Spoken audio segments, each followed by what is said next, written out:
അമേരിക്കയിലെ സിയാറ്റിലിൽ ശക്തമായ ആക്രമണം. ഫുഡ് ഫെസ്റ്റിവലിനിടെയുണ്ടായ വെടിവെപ്പിൽ 2 പേർ കൊല്ലപ്പെട്ടു. പ്രാദേശിക ഭക്ഷണ സ്റ്റാളുകളും തത്സമയ സംഗീത പരിപാടികളും ഉൾപ്പെടുന്ന ബൈറ്റ് ഓഫ് സിയാറ്റിൽ എന്ന പരിപാടിക്കിടെയാണ് വെടിവെപ്പുണ്ടായത്. സംഭവത്തിൽ നിരവധി പേർക്ക് പരിക്കേറ്റു. അമേരിക്കൻ സമയം വൈകിട്ട് 6 മണിയോടെയാണ് സംഭവം. നഗരത്തിലെ പ്രശസ്തമായ സ്പേസ് നീഡിൽ സ്മാരകത്തിനടുത്തായിരുന്നു പരിപാടി സംഘടിപ്പിച്ചിരുന്നത്. പരിക്കേറ്റവരെ ചികിത്സയ്ക്കായി ഹാർബർ വ്യൂ മെഡിക്കൽ സെന്ററിലേക്ക് മാറ്റിയതായും റിപ്പോർട്ടുകളുണ്ട്. വെടിവെപ്പിന്റെ ദൃശ്യങ്ങൾ സാമൂഹ്യ മാധ്യമങ്ങളിലും പ്രചരിക്കുന്നുണ്ട്. കുറഞ്ഞത് 8 വെടിവെച്ചുകൾ കേട്ടെന്നും തുടർന്ന് ആളുകൾ പരിഭ്രാന്തരായി ഓടുകയായിരുന്നുവെന്നും ദൃക്സാക്ഷികൾ പറയുന്നു. വെടിവെപ്പുമായി ബന്ധപ്പെട്ട് ആരെയെങ്കിലും പോലീസ് കസ്റ്റഡിയിലെടുത്തിട്ടുണ്ടോ എന്ന് ഇതുവരെയും വ്യക്തമല്ല. അന്വേഷണം പുരോഗമിക്കുകയാണെന്നും കൂടുതൽ വിവരങ്ങൾ പിന്നീട് അറിയിക്കുമെന്നും പോലീസ് വ്യക്തമാക്കി. 1982 ആരംഭിച്ച ബൈറ്റ് ഓഫ് സിയാറ്റിൽ ഫെസ്റ്റിവൽ 3 ദിവസങ്ങളിലായി പ്രാദേശിക ഭക്ഷണവും പാനീയങ്ങളും പലവിധ ആഘോഷങ്ങളും ഉൾക്കൊള്ളുന്ന പരിപാടിയാണ്. പ്രതിവർഷം ഏകദേശം 3.5 ലക്ഷം പേരാണ് ഈ മേളയിൽ പങ്കെടുക്കുന്നതെന്നാണ് വിവരം. അമേരിക്ക നടത്തിയ പുതിയ ആക്രമണങ്ങൾക്ക് പ്രത്യാക്രമണങ്ങളിലൂടെയാണ് ഇറാൻ മറുപടി നൽകുന്നത്.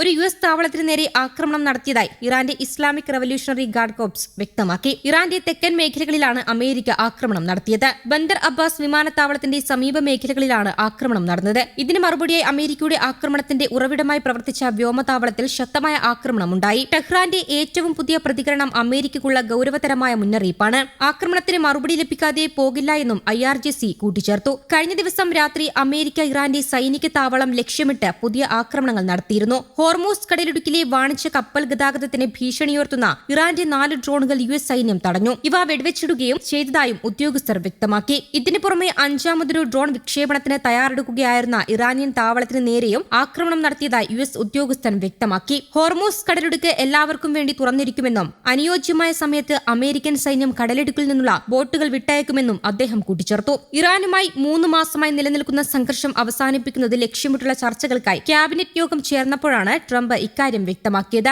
ഇറാൻ ഇപ്പോൾ ഒരു കരാറിലെത്താൻ മാത്രമാണ് ആഗ്രഹിക്കുന്നതെന്നാണ് കരുതുന്നതെന്ന് ട്രംപ് പറഞ്ഞു. അവരുടെ സമ്പദ്വ്യവസ്ഥ പൂർണ്ണമായും തകർച്ചയിലാണ്. അവർക്ക് 250% പണപ്പെരുപ്പമുണ്ട്. അവരുടെ പണത്തിന് ഇന്ന് യാതൊരു മൂല്യവുമില്ല. അവരുടെ സമ്പൂർണ്ണ സാമ്പത്തിക വ്യവസ്ഥയും തകർന്നുവെന്നും ട്രംപ് വ്യക്തമാക്കി. ടെഹ്റാന്റെ ഉയർന്ന തോതിൽ സമ്പുഷ്ടീകരിച്ച യുറേനിയം ശേഖരം റഷ്യയോ ചൈനയോ കൈക്കലാക്കുന്നതിൽ തനിക്ക് താൽപര്യമില്ലെന്നും അദ്ദേഹം കൂട്ടിച്ചേർത്തു. കരാർ അന്തിമമാക്കുന്നതിനായി ഇപ്പോൾ നടക്കുന്ന ചർച്ചകളിൽ അമേരിക്ക തൃപ്തരല്ലെന്ന് ട്രംപ് നേരത്തെ തന്നെ പറഞ്ഞിരുന്നു. എന്നാൽ ഒന്നുകിൽ അമേരിക്ക തൃപ്തരാകുമെന്നും അല്ലെങ്കിൽ ഈ ദൌത്യം പൂർണ്ണമായും അവസാനിപ്പിക്കേണ്ടി വരുമെന്നും അദ്ദേഹം പറഞ്ഞു. എന്നാൽ ചൊവ്വാഴ്ച പുലർച്ചെ തെക്കൻ ഇറാനിലെ മിസൈൽ വിക്ഷേപണ താവളങ്ങൾക്കും മൈനുകൾ വിന്യസിക്കുന്ന ബോട്ടുകൾക്കും നേരെ US സൈന്യം പുതിയ സ്വയംരക്ഷാ ആക്രമണങ്ങൾ നടത്തിയതോടെ ചർച്ചകൾ കൂടുതൽ സങ്കീർണമായിരിക്കുകയാണ്. US ഇറാന്റെ ഊർജ്ജ വൈദ്യുതി മേഖലകളെ ആക്രമിച്ചാൽ ചെങ്കടലിലെ എണ്ണക്കപ്പൽ പാതകൾ തടയാൻ യമനിലെ ഹൂതി വിമതർക്ക് ഇറാൻ നിർദ്ദേശം നൽകിയതായും റിപ്പോർട്ടുകളുണ്ട്. അതിനിടെ യൂറോപ്പിൽ നിന്ന് അമേരിക്കൻ പോർ വിമാനങ്ങൾ മിഡിൽ ഈസ്റ്റിലേക്ക് വിന്യസിക്കുന്നതായും റിപ്പോർട്ടുകൾ സൂചിപ്പിക്കുന്നു. ഹോർമൂസ് കടലിടുക്കിൽ ഭീഷണിയുയർത്തുന്ന